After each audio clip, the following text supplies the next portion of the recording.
juste avant d'appuyer sur le bouton de ta montre et de démarrer ton entraînement avec un super podcast dans les oreilles, eh bien je t'invite à aller faire un tour sur devenirtriathlète.com/livre. Tu vas pouvoir découvrir le livre Devenir triathlète que l'on a rédigé à 7 mains sous la direction d'Olivier de Scooter et dans lequel on t'explique comment devenir triathlète, comment progresser en triathlon et enfin comment performer en triathlon. Allez, on arrête de parler, c'est parti.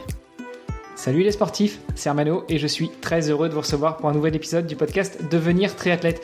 Aujourd'hui, on va échanger avec un petit jeune qui commence à bien progresser dans le triathlon. Je vais le laisser se présenter. Vous l'aurez remarqué, je suis tout seul aujourd'hui parce que comme pour le dernier épisode, eh bien mon compère Olivier est trop occupé par ailleurs, mais il va revenir, c'est promis. En tout cas, je suis très heureux de recevoir mon invité du jour, Maxence. Mais salut Maxence. Salut, comment ça va ? Très bien, et toi ? Impec, super bien, très bien, très heureux d'être là, très content. Bon, t'as vu, heureusement qu'on a répété un petit peu en off. Je t'ai pas appelé Maxime cette fois-ci, mais je pense que ce sera plus simple. On va garder ton prénom et ton nom, voire des fois, si j'hésite, je m'arrêterai à Max. Ça va ? Ouais, c'est très bien, ça me convient. C'est ce qu'il y a de mieux. Bon, nickel. De toute façon, j'imagine que sur les courses, quand tes supporters viennent t'encourager, on t'appelle Max, non ? Ouais, pas tout le temps, même Max, c'est Maxou à la limite, mais Max c'est plus rapide, donc c'est ce qu'il y a de mieux. Ouais, Maxou, c'est peut-être plus pour les intimes. Ouais, c'est peut-être plus pour les intimes. Écoute, je vais pas t'infliger ça tout de suite, il va falloir qu'on apprenne à se connaître d'abord. Écoute Maxence, ce que je te propose, c'est de te présenter. Donc dis-nous tout, qui est Maxence May ? Eh bien, Maxence May, j'ai 22 ans. Je suis au club de Nissa Triathlon, donc Nissa c'est la ville de Nice. Voilà, j'ai débuté le triathlon il y a 4 ans, donc c'est encore un peu tout frais, mais bon, tant mieux d'ailleurs. Avant de débuter dans le triathlon, j'ai fait de la natation pendant très très longtemps à niveau national. J'ai fait des finales au championnat de France. Et puis voilà, je suis originaire du Beaujolais, bien de nos temps actuels là ce week-end en tout cas pour le coup. Et j'ai fait quasiment 2 ans à Embrun à l'entraînement avec Romain Guillaume, mais actuellement je vis. Donc là, je suis actuellement chez mes parents dans le Beaujolais et je suis bourguignon de base à Chalon-sur-Saône. Voilà. Waouh, donc t'as quand même pas mal vadrouillé en France. Alors attends, je t'arrête tout de suite. Quand tu dis que t'as fait de la natation pendant très longtemps, s'il te plaît, tu n'as que 22 ans. Tu n'as pas fait de la natation pendant très longtemps. À ton échelle, ça représente une bonne partie de ta vie, très certainement. Et encore, tu nous as pas dit quand est-ce que tu as commencé. Mais voilà, la majorité des triathlètes, ce sont des gens d'un certain âge, d'une certaine sagesse, on va dire. C'est vrai. On peut le dire. Bon, t'as l'âge de ma fille. Donc, plus sérieusement, donc tu nous dis que t'as commencé par la natation. T'en as fait pendant très longtemps. Ça veut dire quoi, très longtemps ? T'as commencé à quel âge ? La natation en elle-même, j'ai dû commencer à 7 ans, 8 ans. Ouais, les 7 ans. J'ai fait 2 ans de foot avant, mais j'étais trop mauvais et j'ai vite bifurqué vers la natation. En quoi tu trouves que t'étais trop mauvais en foot et qu'est-ce qui t'a fait bifurquer vers la natation ? C'est pas un move qui est habituel ? Ouais, c'est vrai. En fait, où j'habitais avant, en Bourgogne, on habitait dans une petite campagne et tous les copains et copines, en partie du coup les garçons, les copains, on habitait tous au même endroit. Donc on avait un bon groupe de petits loups et il y en a un qui a commencé le foot et tout le monde a fait du foot en fait, tout bêtement. Et donc ça a commencé par là, mais j'ai vite vu que j'avais des lacunes. On va dire avec mes pieds, avec mes bras, enfin tout ce qu'on veut, et j'ai fait plus ça parce que j'allais voir les copains et puis sans réel but, alors que après la natation il y avait un but en lui-même, donc c'était cool. 2 sports totalement différents, quoique je remarque que j'ai quelques copains qui viennent du foot, qui se sont mis au triathlon après, ou même simplement à la course à pied, qui ont quand même pas mal d'aptitudes, justement glanées par quelques années de pratique de foot, où mine de rien, le foot quand c'est pratiqué sérieusement, ça reste un très très bon entraînement, un très bon sport pour tout ce qui est intensité. Finalement, les footeux font beaucoup de fractionnés tout au long de leurs entraînements. Ouais, c'est sûr. Donc tu nous disais que tu as commencé le sport par la natation. Non, tu as commencé par le football et puis après t'as switché vers la natation parce qu'effectivement tu te sentais mieux, plus à l'aise, tu te fixais des objectifs. La natation donc de quoi 5 à 5 à 18 ans, si j'ai bien compris? Ouais, on va dire de aller 7 ans à 18, 19 ans, j'étais un peu en transition de natation, triathlon, entre les deux, on va dire. Je faisais les deux, mais j'étais encore plus sur la natation encore. On dit souvent que le triathlon se gagne pas avec la natation, mais par contre ça peut se perdre. Toi, c'est pas ton cas. J'imagine que tu sors toujours très très bien de l'eau. Qu'est-ce qui t'a amené justement à transitionner de la natation au triathlon? Qu'est-ce qui t'a attiré plus dans ce sport? Déjà déjà le triathlon, mon papa en a fait pendant des années. J'ai un peu baigné dedans depuis que je suis tout petit, donc voilà. Ça m'a déjà mis depuis très jeune les pieds dedans. Et en fait, j'étais arrivé à, entre guillemets, un certain niveau en natation, ou peut-être aussi, j'étais arrivé au bout de mes capacités, ce qui fait que je voyais plus de marge de progression. Donc, j'ai un peu bifurqué après vers le triathlon. Enfin, ça a facilité la chose du fait d'aller vers le triathlon.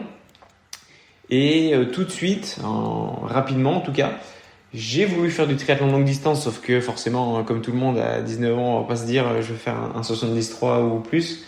On commence toujours par se former, on va dire, avec des S, des M, etc. Et en toute humilité, j'ai rapidement pour progresser, on va dire. Après, voilà, comme on dit, je pars pas de rien en natation, donc forcément, ça fait des courses sur des S qui sont déjà des courses très courtes. Ce qui fait que déjà sortir très bien de l'eau en natation, ça met dans un bon mood, et puis souvent ça se clôture par une bonne performance. Donc c'est d'autant plus facile, on va dire, pour aller vers le triathlon, quoi. Ouais, forcément. Effectivement, quand on commence par faire des belles sorties d'eau et éventuellement des belles performances, ça aide à transitionner. Toi, justement, t'as commencé progressivement. Tu commences sur quoi? Sur du super sprint, sur du sprint? Parce que à 18 ans, t'as déjà la caisse, normalement, pour aller sur du plus long, non?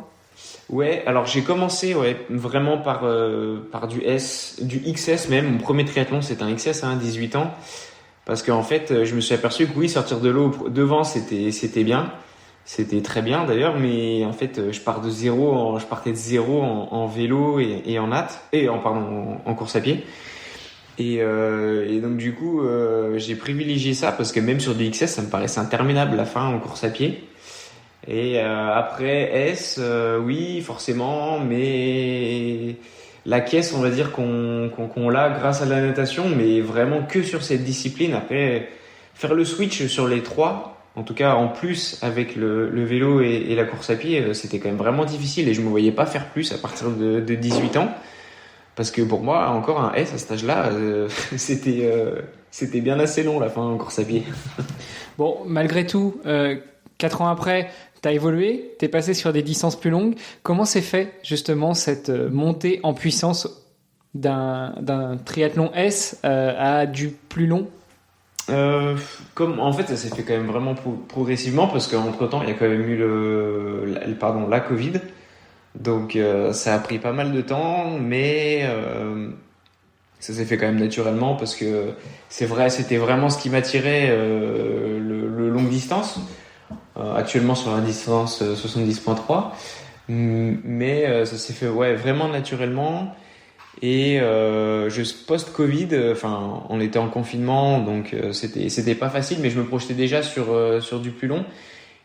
Et je crois que encore l'année 2020, il y a eu quelques triathlons et j'ai dû faire encore des S. Année 2021, j'ai fait tout de suite des M. Et 2022, j'ai fait mon premier 73 à Aix-en-Provence. Puis après, j'ai continué naturellement sur cette distance, plein d'ambition, si je peux dire ça comme ça. Plein de 73, plein d'ambition. Vas-y, fais-nous un petit peu rêver. Où est-ce que tu as été t'aligner, et puis quels ont été tes résultats? Quel est ton palmarès? Déjà pour mon premier 70.3, donc c'était l'année dernière, en 2022 à Aix-en-Provence. Je dois faire 25e pro amateur confondu, et puis je gagne dans ma catégorie d'âge en 18-24 ans, donc c'était quand même cool pour une première course sur cette distance, et je me qualifie du coup au championnat du monde. Forcément, ça aussi, ça motive à rester sur la distance et à continuer et à vouloir progresser encore plus, non? Ouais, c'est sûr, c'est indirectement, tu te dis, ouais, faut que je reste sur cette distance. Et puis, personnellement, moi, je ressens un accomplissement après chaque 70.3, après chaque triathlon longue distance plutôt même, que sur un S. Donc, forcément, oui, ça facilite le fait de rester sur cette distance. Donc, voilà. Et oui, donc après cette course à Aix-en-Provence, je me suis qualifié, donc qui était une très bonne course pour moi, tant en performance qu'en classement. Je me suis qualifié au championnat du monde 70.3 à Saint-Georges l'année dernière aux États-Unis. Je finis 11e dans ma catégorie d'âge et 50 et quelquième, je sais plus exactement, pro amateur confondu, overall, donc c'était quand même aussi une bonne performance. J'en étais vraiment content de cette première saison. Et puis cette année, bon, je vais pas faire toutes les courses, mais cette année, j'ai terminé ma saison par une victoire sur l'Ironman 110.3 d'Aix-en-Provence, et là, il y a 3 semaines. Et là, ouais, c'était vraiment un chouette aboutissement, on va dire. Très chouette. Attends, j'ai dit Aix-en-Provence, je me suis trompé. Ouais, donc là tu gagnes. Est-ce que tu as déjà entendu le petit toc-toc de l'équipe Ironman qui est venu à ta porte pour te dire, écoute, Maxence, t'es sympa, là, tu t'éclates en catégorie d'âge, mais il faudra peut-être penser à passer pro? J'ai pas reçu. En fait, on reçoit pas de mail. Oui, j'ai reçu des mails. Par contre, à Ironman à la fin de la course, de félicitations, etc. Mais après, tout ce qui est licence pro, etc., c'est des demandes. J'ai eu des demandes pour être AWA Gold. Alors pour les connaisseurs Ironman, je pense que les gens pourront se référencer. Mais après, tout ce qui est licence pro, alors le triathlète doit demander à sa fédération française avec des critères la fédération française de triathlon, avec des critères bien prédéfinis. Une fois que la fédé accepte, on doit envoyer notre licence pro à Ironman, et après, donc on a licence pro tant chez Ironman, donc sur le label Ironman et le label Challenge, et sur les courses françaises longue distance. Donc j'ai pas reçu de mail Ironman, mais je compte bien faire la demande là, en tout cas incessamment sous peu, des licences pro. Non, je te demandais ça parce que sur le podcast on a déjà reçu certaines personnes, et je pense notamment à Sébastien Muller qui nous avait dit que au bout d'un moment Ironman est quand même venu le voir à force de gagner des courses en groupe d'âge, et on lui a dit, écoute, là t'es gentil, mais c'est bien, hein, tu t'éclates en groupe d'âge, mais ce serait peut-être sympa quand même que tu prennes une licence pro et que tu viennes t'affronter avec les meilleurs. Oui, c'est vrai. Ouais, j'ai reçu des mails pour les membres. Alors il y a des membres AWA Silver, AWA Gold, et souvent les AWA Gold, alors c'est les professionnels et les AWA, les amateurs qui font énormément de courses et qui performent bien aussi. Donc peut-être ça peut être un mail comme ça, oui, effectivement. Bon, du coup, on est rentré directement dans le vif du sujet, de l'actualité. J'aimerais quand même bien revenir avec toi sur ton passé, sur tes premiers pas de sportif. Donc, tu nous as dit que tu as commencé avec 2 ans de foot, qu'ensuite tu as fait beaucoup de natation jusqu'à un niveau national.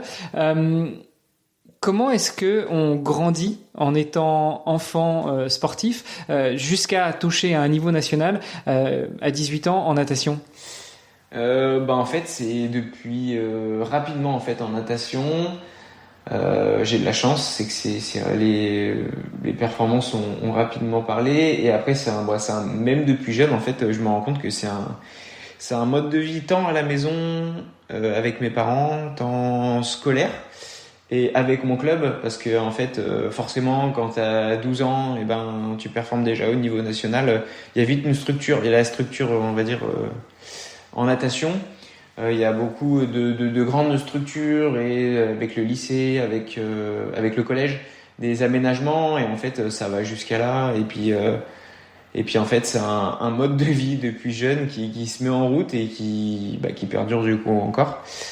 Et c'est beaucoup d'accompagnement avec les éducateurs, les entraîneurs, un accompagnement avec les parents, et aussi un accompagnement scolaire qu'il faut pas négliger, quoi, quand même. Est-ce que toi justement t'as été chercher des dispositifs tels que sport-études à partir du collège, ou est-ce que t'es resté dans une scolarité classique et puis tu pratiquais ton sport en plus en dehors des cours?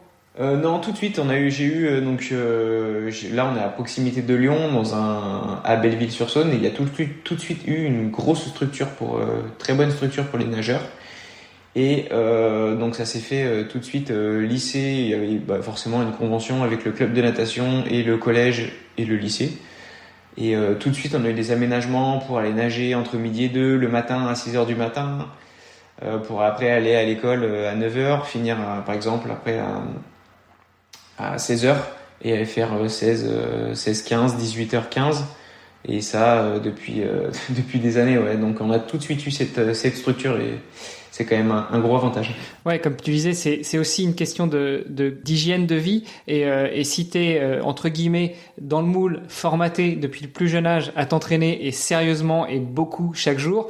Après, le switch vers un autre sport tel que le triathlon qu'on qualifie souvent de très chronophage, ça te permet aussi de rester dans une certaine dynamique, non? Ouais, c'est vrai. C'est carrément ça. En fait, déjà la natation, c'est un sport qui demande.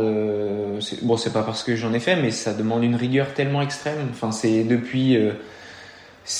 On va le dire, c'est pas un sport très très ludique. C'est un sport dur et on peut pas se permettre de rater un seul entraînement. Tu me diras comme dans le triathlon. Mais la natation, ça demande une rigueur, faut avoir beaucoup de persévérance.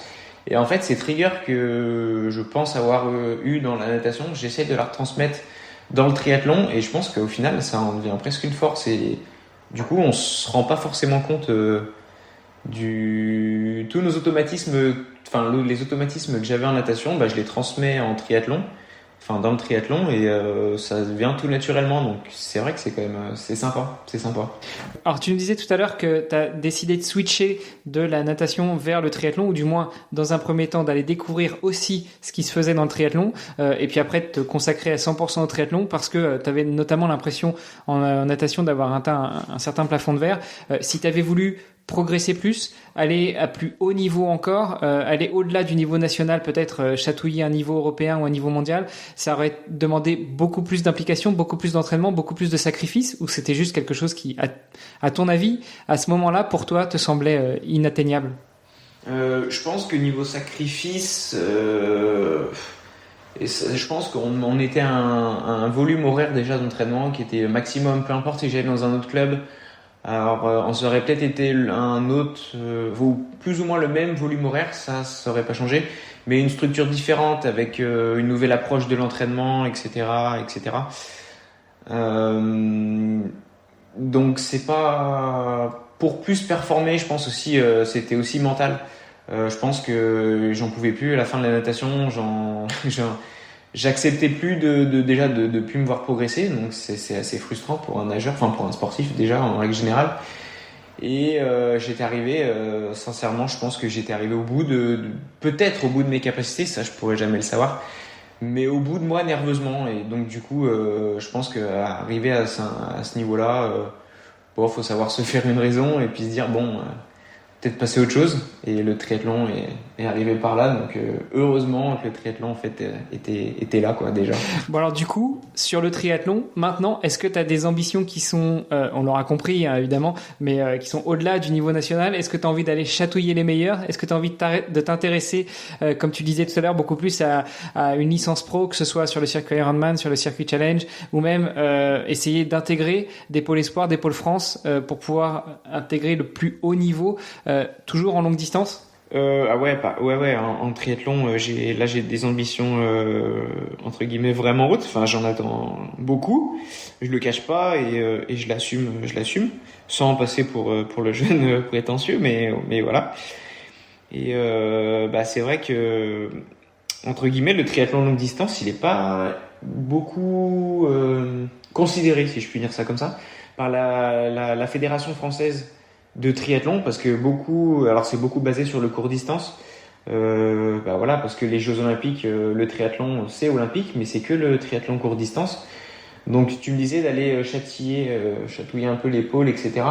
Les pôles c'est vraiment consacré pour le court distance, donc ça c'est un peu compliqué, mais par contre on a tellement une belle délégation française sur le triathlon longue distance que mon but là à court terme c'est de partir m'entraîner avec par exemple Sam Ledlow que je connais bien et Arthur Orso, partir m'entraîner avec eux à l'année, ce serait le but.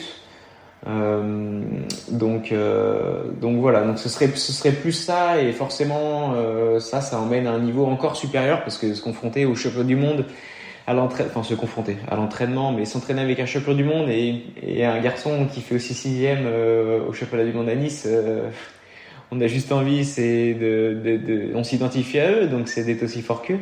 Donc pousser, élever son niveau vers le haut, et du coup vers le niveau international.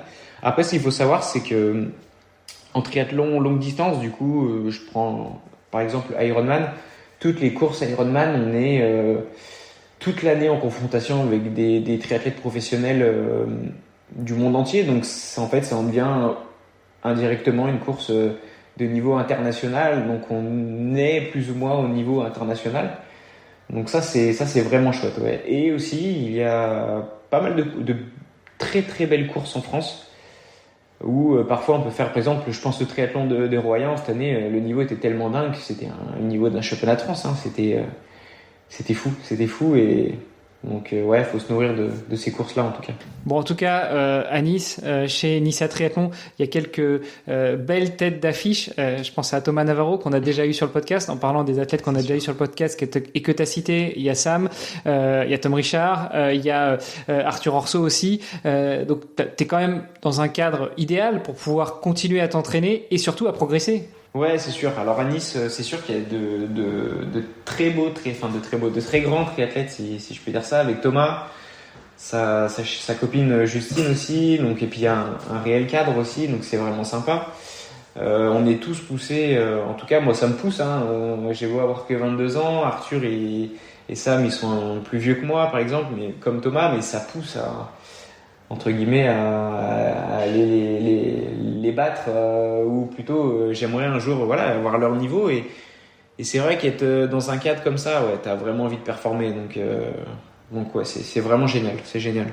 Ouais, et puis en parlant de Nissa Triathlon, je fais un petit coucou notamment à Vincent Isaiah qui m'a reçu quand je suis venu faire mon avant-dernière étape de mon défi Agrippa.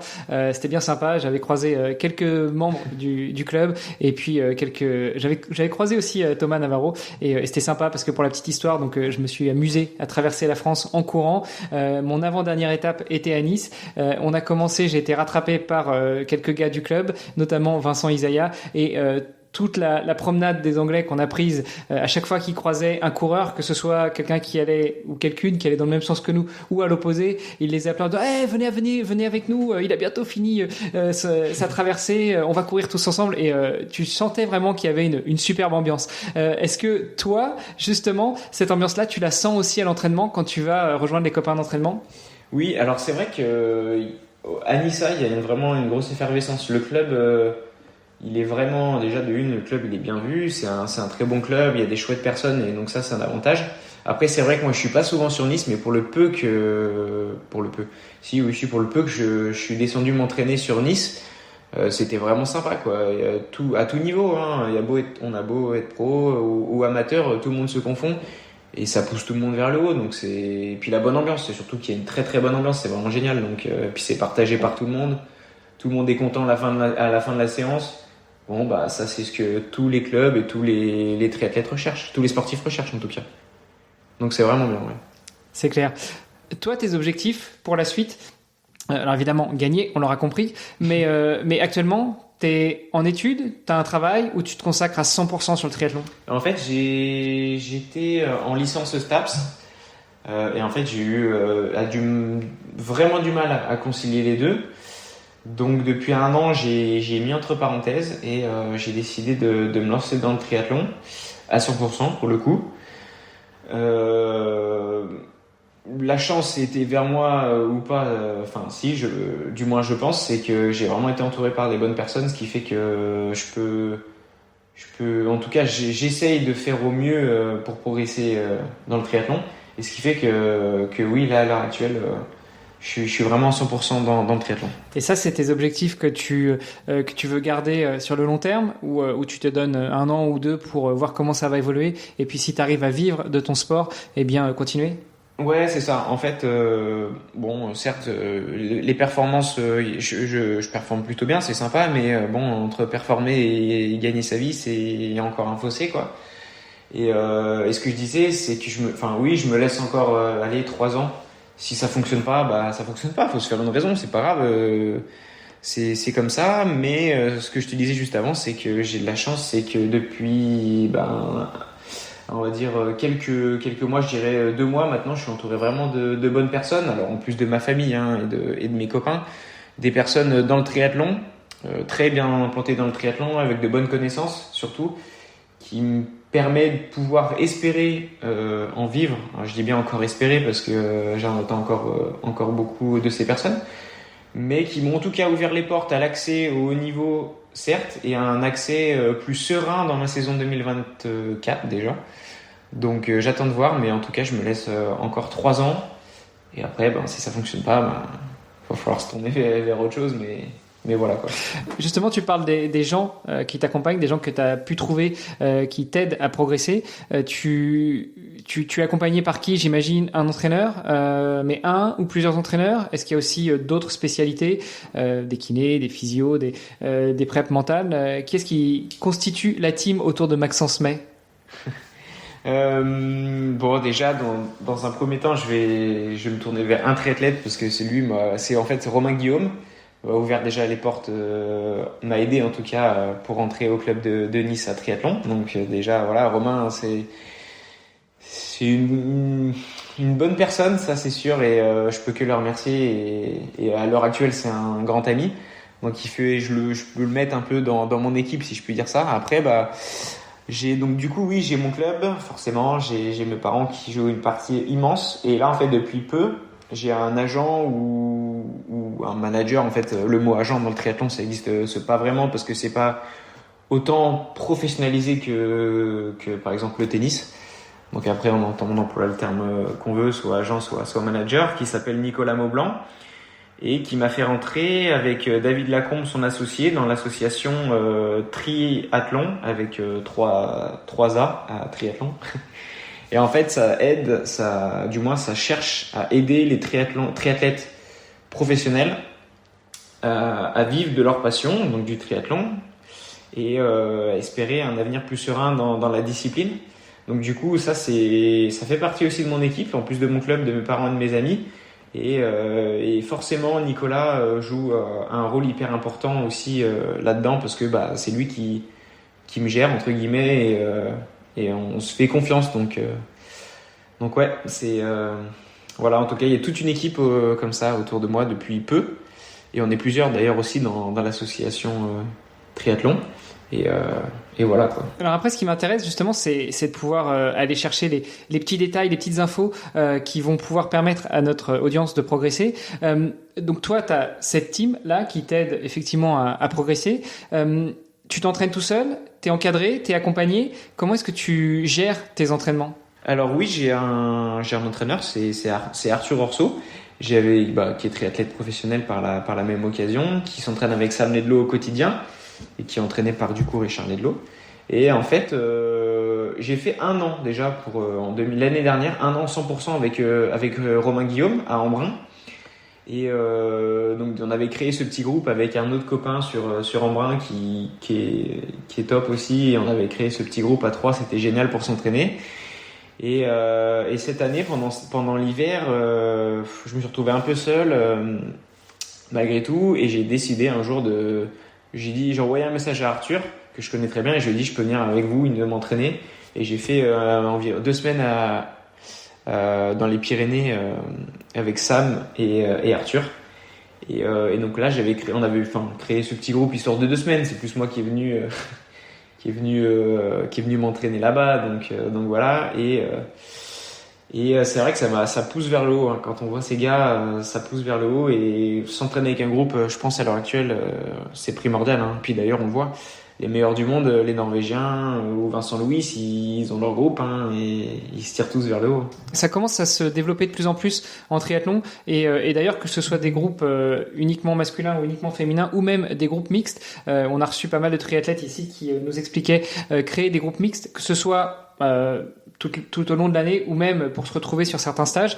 Toi, est-ce que c'est quelque chose que tu envisagerais, que tu aimerais mettre en place, ou pour l'instant t'essayes de basculer entre tes connaissances dans le triathlon à haut niveau pour pouvoir faire 15 jours par-ci, 15 jours par-là avec eux?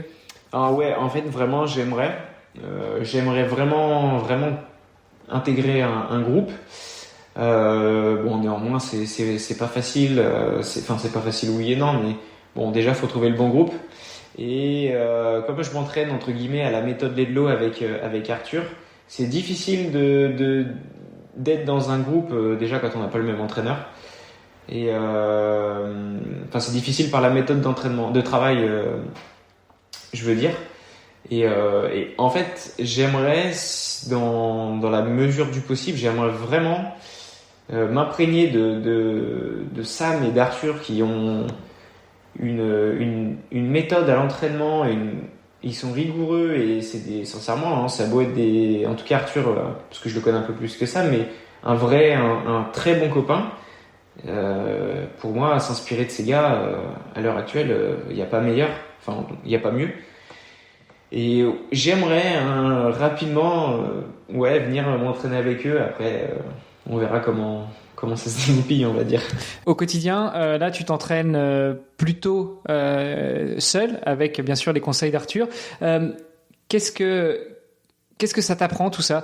Si tu regardais un petit peu en arrière, 1 an, 2 ans en arrière, qu'est-ce que tu pourrais en ressortir comme apprentissage, comme façon de s'entraîner, comme façon de progresser? Et la méthode que j'ai actuellement à l'entraînement? Ouais, enfin disons ces 4 dernières années de triathlon où tu as progressé au fur et à mesure du sprint jusqu'au triathlon Alpha Ironman. Si tu regardes un petit peu en arrière, comment est-ce que tu pourrais tirer des enseignements sur cette progression et sur ce que tu voudrais encore faire, sur tout ce qui reste encore à faire pour toi?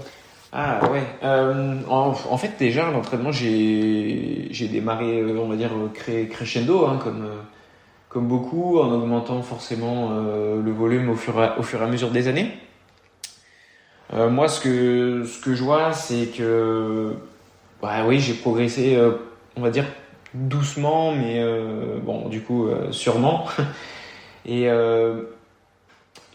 moi, ce que je retire, c'est que j'ai essayé de pas forcément me précipiter. Parfois, je pense que c'est peut-être la mentalité du triathlète. On se dit toujours, faut que j'en fasse toujours un peu plus, machin, etc. Toujours, je suis trop bien à l'entraînement, faut que j'en fasse un peu plus. Même il y a encore 3 ans, j'étais un peu comme ça. Et je pense que là, la leçon que je retire, c'est que y aller progressivement avec une bonne base forcément à l'entraînement et surtout la bonne méthode d'entraînement. C'est ce qu'il y a de primordial et de plus important. Donc je pense que moi je retiens le fait d'y aller tranquillement, d'appréhender ce nouveau sport, hein, qui pour moi ça fait seulement 4 ans, donc l'appréhender tranquillement, faire son petit bout de chemin et puis surtout s'amuser, quoi. C'est ça, s'amuser de plus en plus à l'entraînement et se découvrir. C'était hyper important en 4 ans. Dans la liste des personnes qui t'accompagnent, j'ai pas entendu un kiné, un préparateur mental. Est-ce que c'est des spécialités vers lesquelles tu te tournes sporadiquement, au besoin, si blessure ou pas, ou pour l'instant tu gères un petit peu comme ça, sans aucun problème, sans blessure? Pour le moment, je touche du bois. J'ai jamais été blessé, donc tant mieux. Mais voilà. En préparation mentale, j'ai un copain qui a validé tous ses diplômes et là depuis peu je vais travailler avec lui. Voilà. Je pense que la prépa mentale on le néglige un petit peu alors que c'est sûrement l'un des piliers les plus importants dans le sport à haut niveau. Après tout ce qui est kiné, ostéopathe, j'ai pas à proprement dit mon kiné ou mon ostéo. J'ai un kiné, enfin un ostéopathe à proximité de chez mes parents. Je vais chez lui et je le connais très bien parce qu'il m'a un peu suivi quand je nageais et j'ai pleinement confiance en ce qu'il fait et par exemple je suis allé le voir mardi là pour débloquer un peu tout ça, on va dire. Mais sinon j'ai pas d'équipe médicale à proprement dit en continu sur moi à 100%, quoi. Je voudrais qu'on revienne justement sur ta victoire au 70.3 de Tanger. Comment s'est passée ta course? Est-ce que c'était juste la course parfaite du début à la fin ou t'as connu quelques rebondissements? Ouais, sur Tanger, non, c'était franchement. Après, avec un peu de recul, oui, non, c'était pas la course parfaite, mais oui, par contre, elle me convient parce que j'ai gagné.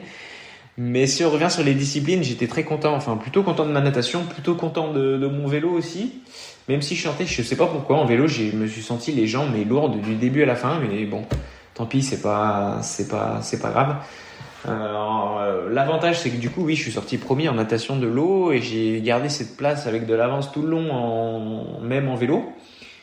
Et le seul petit bémol, on va dire le point négatif que je peux dire, c'est ma course à pied parce que j'ai vraiment passé des séances, des très bonnes séances. Et j'ai été vraiment très confiant de ma course à pied en arrivant à Tanger. Et au final, le jour de la course, je fais pas du tout la course à pied que je voulais. Alors c'est peut-être un peu ça qui me frustre, mais bon, je me dis que c'est que bon voilà, ça se travaille aussi, hein, c'est normal. Ce sera que justement un point amélioré pour cet hiver, mais avec un peu de recul, je reviendrai. Enfin, j'aimerais voilà, cette course à pied, trouver les clés pour courir encore plus vite, quoi. C'est juste ça. Bon, en même temps, pour l'instant, tu as gagné, donc même si c'était pas la course à pied de tes rêves, c'était celle qu'il fallait, quoi. Ouais, c'est sûr. Non, mais en vrai, j'ai pas à me plaindre. Je pense que voilà, tout le monde aurait voulu du coup être à ma place et je peux pas me plaindre. Je peux que savourer ces moments. Et puis justement, c'est peut-être des moments comme ça où j'ai une légère amertume sur ma course à pied qui peut me donner encore plus envie de m'améliorer sur cette partie-là, quoi. Justement, comment est-ce que tu arrives à apprécier, à évaluer le fait que la course à pied n'était pas exactement celle que tu aurais voulu? Tu avais des sensations qui n'étaient pas au top, tu n'arrivais pas à avancer, tu n'arrivais pas à appuyer, alors pour le coup pas sur les pédales mais sur les baskets. Qu'est-ce qui fait justement que tu avais cette sensation un petit peu de regret, tu sais, ce goût amer de l'inachevé? Ouais, en fait, ça s'explique tout simplement à l'entraînement quand tu passes ouais, forcément c'est l'entraînement, mais quand tu passes des séances où tu cours à 3,35 au kill et que, donc en course, tu vois, je voulais courir à 3,35 au kilomètre sur le semi-marathon et quand tu le passes à l'entraînement en faisant des séances spécifiques avec le cœur qui est très bas, enfin très bas, je m'entends, hein, sur une allure semi-marathon, hein, mais bien plus bas que le jour de la course. Je me dis, mais punaise, comment j'ai pu faire ça à l'entraînement en étant super bien et puis là en étant vraiment très mal, enfin très mal, vraiment moyen en tout cas en termes de sensations sur la course. C'est ça qui est un poil frustrant. Après, comment je l'explique, je pense que je suis revenu du vélo, comme beaucoup d'athlètes, mais on était, je pense, beaucoup entamés parce qu'en fait c'est un parcours qui était un peu barbare, si je puis dire ça, parce que on montait un col et puis on faisait un aller-retour au bord de plage, on faisait demi-tour et puis on revenait, puis on remontait ce col du coup par l'autre versant, puis on redescendait à Tanger. Et je suis revenu sincèrement, ce que je disais à mon papa, j'avais les jambes lourdes à la fin du vélo, c'était une des premières fois que j'avais les jambes aussi lourdes. Donc ça m'a pas spécialement inquiété après en posant le vélo, mais après quand je suis parti en course à pied, ça m'a un peu interpellé plus. Et je me suis dit, oula, j'ai fait 3 km dans mon allure cible et je me suis dit, non mais t'as le cœur qui est beaucoup trop haut pour faire en seulement 3 km, quoi. Donc ouais, je pense que le vélo a eu un impact plus important que je le pensais du coup sur la course à pied. Et alors comment on gère ça? Alors évidemment, on l'aura compris, hein, t'as gagné, t'as un petit peu ajusté ton allure, t'as fait avec ce que t'avais, mais comment on le gère, notamment mentalement? Alors tu vas me dire que je reviens beaucoup sur le mental, mais je pense que c'est super important, surtout pour un jeune de 22 ans qui commence déjà à gagner pas mal de courses. J'aimerais comprendre justement comment est-ce qu'on évolue, comment est-ce qu'on débloque quelque chose. Tu vois, mentalement, c'était quand même pas facile en vrai, la course à pied, pour être très franche, parce que c'était la première fois que j'étais en tête. À part une fois, j'avais gagné un S, mais sur une course en tout cas du label Ironman, c'est la première fois que je pose le vélo en tête. Et là, en posant le vélo en tête, en voyant que j'avais les jambes lourdes, je me suis dit waouh, ça va, tu vas être chassé quoi, pendant tout le semi-marathon, tu vas être la personne chassée. Et se sentir chassé, c'est quand même pas facile à appréhender sur la course à pied. Et puis au bout d'un moment, tu fais un peu le vide et tu te dis t'es en tête, ok, c'est super bien, faut continuer ainsi. Et puis pas lâcher. Et puis en fait, moi personnellement, pour pas craquer mentalement, je me suis fixé des objectifs à chaque demi-tour. Tout bête, en fait c'était un peu plus c'était 3 km et quelques, 3 km 700 dans un sens, 3 km 700 dans l'autre, à faire 3 fois sur 3 tours. Et en fait, je voyais ça tous les 3 km 700. Je me disais, bon, alors regarde la différence, essaye de voir en tout cas la différence qu'il y a de distance entre toi et le deuxième. Et puis je me dis, allez, là, il est là, bah faut que le prochain demi-tour, tu fais tu jauges à peu près et tu vois, tu te fixes un repère. Et puis à chaque fois, je me dis, bon, bah là, faut qu'il soit encore un peu plus loin, un peu plus loin, un peu plus loin. Et je me rattachais vraiment à ça déjà pour rester concentré, parce que je peux pas, entre guillemets, on peut pas laisser une fraction de seconde, entre guillemets, hein, mais où on n'est pas concentré malgré tout. Et je me rattachais vraiment à ça, toujours un objectif sur chaque 3 km 700. Là, il est là, et ben, le prochain 3 km 700, faut qu'il soit là, et un peu plus loin, et puis un peu plus loin. Et puis ce qui fait que mentalement, au final, tu lâches pas, et tu craques pas vraiment aussi, entre guillemets. Et dans le dernier 3 km 700, bah, tu te dis, bon, bah là, il est là, oui, bon, il est un peu plus loin, tu commences un petit peu à réaliser, mais tu restes un peu sur tes gardes. Et toujours en restant concentré, ben, au final, tu perds pas le nord. Et puis, en tout cas, moi, ça m'aide. Et je pense que à l'avenir, si je viens à gagner, je l'espère, des courses encore, je ferai comme ça encore, jusqu'à temps que, après, ce sera peut-être un autre déblocage mental là, aussi, donc à travailler. Donc je pense que je continuerai comme ça. Bon, du coup, la stratégie, enfin le double enseignement que je ressors de ça, c'est se fixer des objectifs sur la course. Alors, tu as eu la chance sur cette course-là, c'est vrai que c'est pas mal d'aller-retour.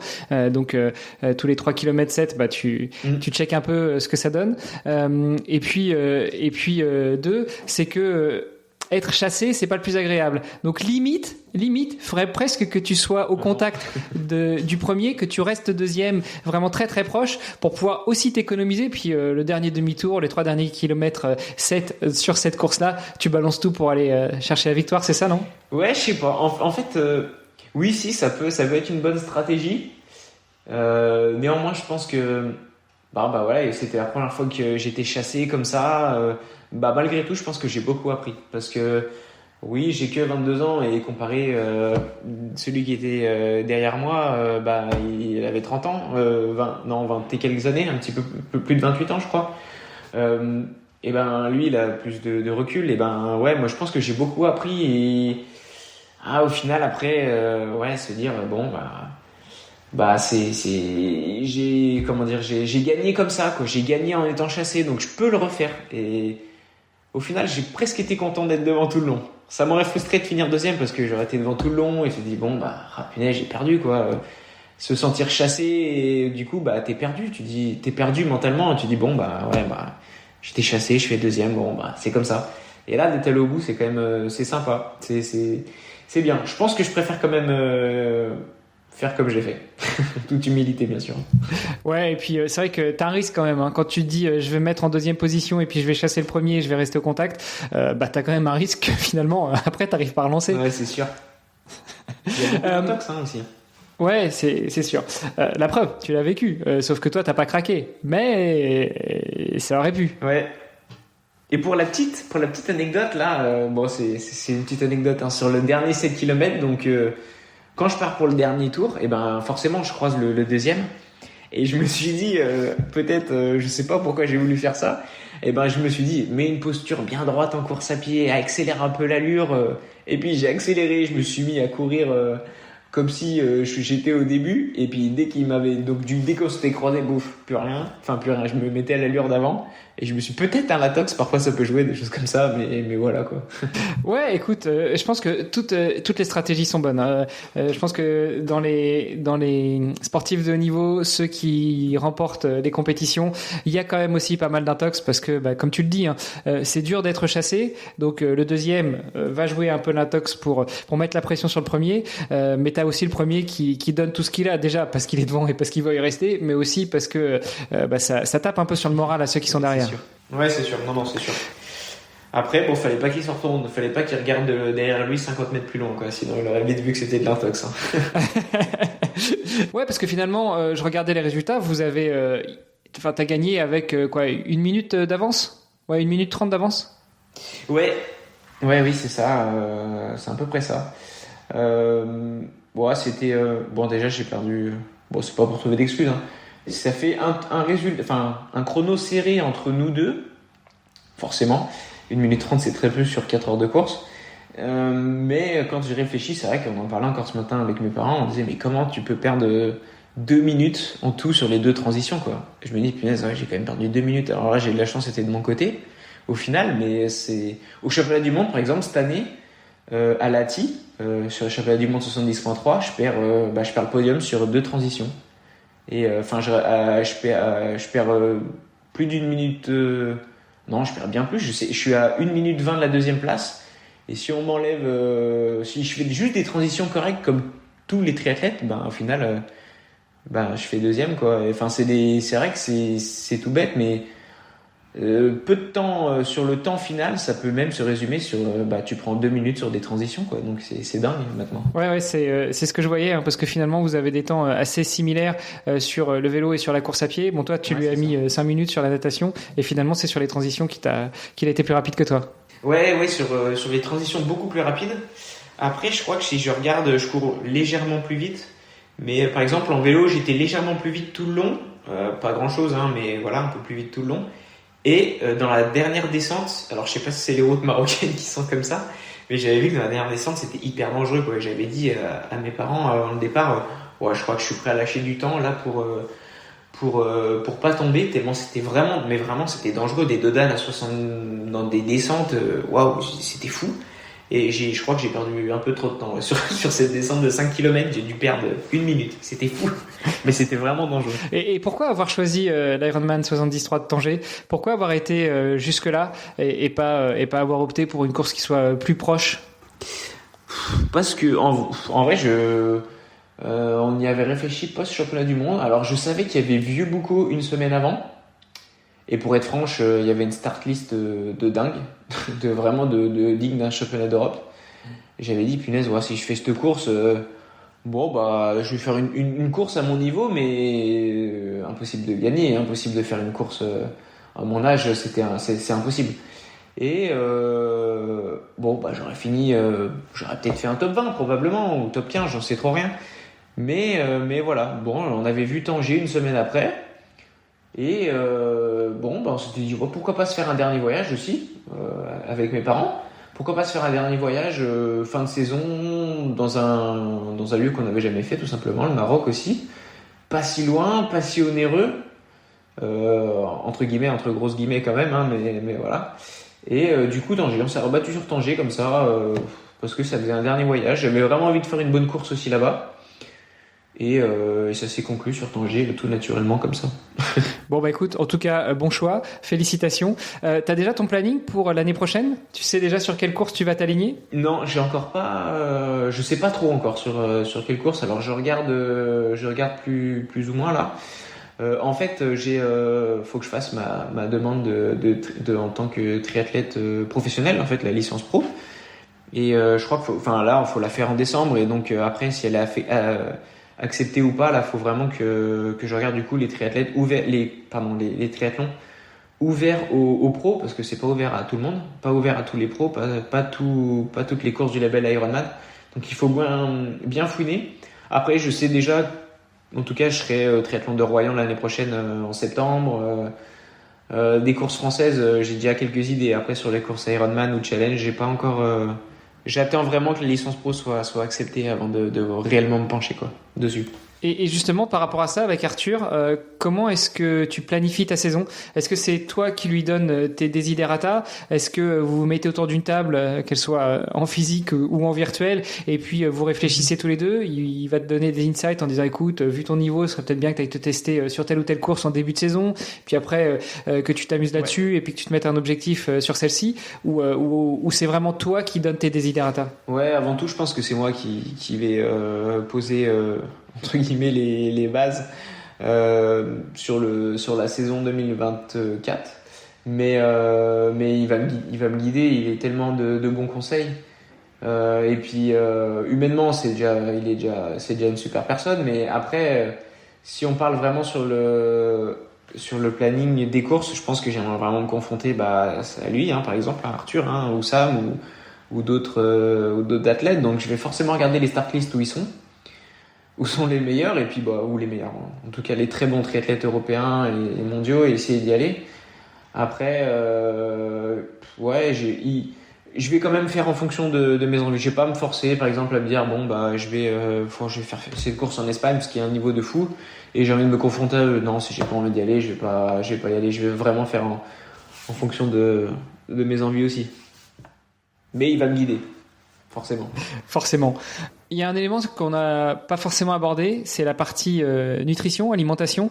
Comment est-ce que tu gères ça au quotidien et pendant une course? Au quotidien, je suis pas. Une période, j'étais très très très restrictif sur mon alimentation au quotidien. Je pense que ça m'a joué des tours.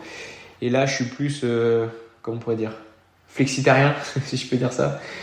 Non, j'ai la nutrition. Franchement, ça a une place importante parce que, enfin, en tout cas, hein, moi, de mon avis personnel, ça joue vraiment sur la performance. Donc, dans mon quotidien, j'y prête vraiment de l'importance. Beaucoup d'importance même. Après, voilà, c'est un choix personnel. Et du coup, l'alimentation pendant les courses, on le voit, par exemple, c'est tout bête, hein, mais avec les Norvégiens qui mangent énormément de glucides par heure sur les courses, forcément, ça donne des idées. Et autant, il y a 2 ans, je m'en moquais un peu. Je veux dire, je partais sur un 73, je prenais des gels sur le vélo, je mettais des bidons, je mettais de la boisson énergétique, mais je voyais pas le grammage que je mettais. Enfin, j'apportais pas d'importance au grammage. Et pareil en course à pied, je prenais 2 ou 3 gels, quoi. Je me disais, bon, tous les 6-7 km, t'en prends un. Sauf que parfois, tu finis en vrac à la fin de la course et tu dis, bon, c'est vrai que parfois, je peux être un petit peu plus intransigeant envers moi-même là-dessus. Et là, maintenant, ouais, j'essaie vraiment de passer des caps sur la nutrition pendant les courses. Du coup, ça se travaille à l'entraînement. Et j'essaie de passer des caps là-dessus. En tout cas, j'ai fait vraiment attention. Mais c'est vrai que c'est pas toujours facile, on va dire. Et comment tu travailles là-dessus, justement? Comment est-ce que tu essayes de passer des caps? Comment est-ce que tu essayes d'apprendre? Comment est-ce que tu... peut-être t'apprends tes erreurs? Enfin... Ouais, j'apprends mes erreurs. Hein, ça met... Une fois, pour te dire, hein, j'arrive chez Arthur, enfin chez Sam, du coup. Quand je vais m'entraîner là-bas dans les Pyrénées, premier entraînement, je rentre, mais je suis en vrac. Et puis Arthur me dit, t'as bien pris... C'était pas Arthur qui m'entraînait encore à cette période-là, en mars. Mais il me dit, bon, tu prends ci, ça. Bon, je regarde ce que j'ai dans mes gels et puis... malgré tout, avant, je les payais mes gels, hein, donc du coup, forcément, je prends un peu on va dire dans la pente basse du grammage parce qu'il m'en fallait pour les 2 semaines. Et en fait, je suis rentré complètement en vrac, mais complètement en vrac. J'étais obligé de m'arrêter au Spar et acheter 3 sneakers parce que j'étais complètement cuit et il restait 10 km. Et je me suis dit, non, je peux pas. Ça m'est arrivé une fois, ça m'est arrivé plus d'une fois, mais en tout cas, ça m'est arrivé cette fois-là. Je veux pas que ça m'arrive, quoi, comme ça m'est déjà arrivé aussi en course. Et on sait tous qu'un coup de pas bien parce qu'on manque de sucre, on se dit non, plus jamais, faut pas que ça arrive. C'est tellement une sensation désagréable que automatiquement on apprend de ses erreurs là-dessus, en tout cas, c'est sûr. C'est obligatoire. Comment est-ce que tu ajustes tout ça? Parce que, ok, tu apprends de tes erreurs, mais est-ce que tu vas augmenter au fur et à mesure le grammage pour voir si ça passe, quels sont les effets, et puis si ça t'apporte rien, revenir au grammage précédent? Ou est-ce que tu essaies d'être accompagné? Est-ce que tu vas chercher des bons conseils aussi chez d'autres triathlètes qui sont un peu plus expérimentés? Ouais, je demande beaucoup. Arthur pourra te dire, je pose selon moi, beaucoup de questions. Que ce soit lui, à Sam, à Romain, Guillaume aussi, hein, que je vois très fréquemment. Et en fait, alors eux, il y a 2 idées différentes. Romain était pas forcément dans le manger, ingurgiter, on va dire, beaucoup de glucides, même s'il y est venu maintenant. Alors qu'Arthur et Sam, par exemple, eux, faut tout ce qui est possible d'assimiler en fonction, bien sûr, hein, de ce que le corps accepte. Hein. Et eux, ils y vont, faut y aller. Et comme ça, par exemple, c'est tout bête, mais après une bonne séance, tu tapes pas dans une fatigue extrême parce que tu t'es bien nourri. Et t'as juste à prendre ta boisson de récup et puis ça repart naturellement sans coup de pas bien dans la semaine. Et donc du coup, je m'aide beaucoup de ce que me dit ça Arthur ou bien Sam et ce que me dit Romain. Et puis j'essaie d'ajuster pour moi-même, mais je pense que s'aider les autres c'est bien, mais se connaître, c'est ce qu'il y a de mieux. Je pense que c'est ce qu'il y a de mieux parce que peut-être que Arthur il peut ingurgiter je crois qu'il est peut-être, on va dire 130 grammes de glucides par heure, mais moi physiquement je peux peut-être pas, peut-être que 90. Donc franchement je suis parti de 60 et puis je monte tout le temps dans des séances clés ou voire même dans des séances d'endurance jusqu'à quand je peux combien en tout cas je peux ingurgiter de glucides par heure. Bon, parfois je vois que ça sert à rien de monter bien haut et parfois ça me sauve, on va dire. Bon, en tout cas, à Tanger, ça avait l'air d'avoir bien fonctionné. C'est clair. Maxence, le podcast s'appelle Devenir triathlète. Tu l'auras compris, je t'ai posé plein de questions, déjà pour en apprendre plus sur toi et puis aussi pour que nos auditeurs et nos auditrices puissent aller glaner quelques informations, comme toi tu le fais auprès de ce cercle de mentors que tu as créé autour de toi. Du coup, à ton avis, quel est le meilleur moyen pour devenir triathlète ? Le meilleur moyen pour devenir triathlète Ça, c'est une bonne question. Moi, je pense qu'il y a plusieurs déjà bons moyens de devenir triathlète. Tout simplement, le triathlon, c'est un sport de passion. Enfin, c'est uniquement de la passion, les copains, etc. Après, voilà, ça demande aussi beaucoup de rigueur. Mais avant tout, c'est beaucoup d'amusement. Moi, je pense que devenir triathlète, ça passe par l'amusement. S'amuser au quotidien, comme dans tout sport, mais s'amuser, aller à l'entraînement et se faire plaisir. Le plaisir aussi, c'est hyper important. Mais toujours trouver par exemple, c'est tout bête, mais dans une séance, trouver le ludique. Même s'il y a rien, parfois il y a des séances où il y a rien de ludique, quoi. C'est juste, tu sais que tu vas rentrer en vrac et puis voilà, c'est pas très ludique, faut se faire l'idée à l'idée. Mais faut se trouver quelque chose de rigolo, de ludique, faire une séance à deux et puis se lâcher faire des blagues comme on peut le faire parfois avec Romain.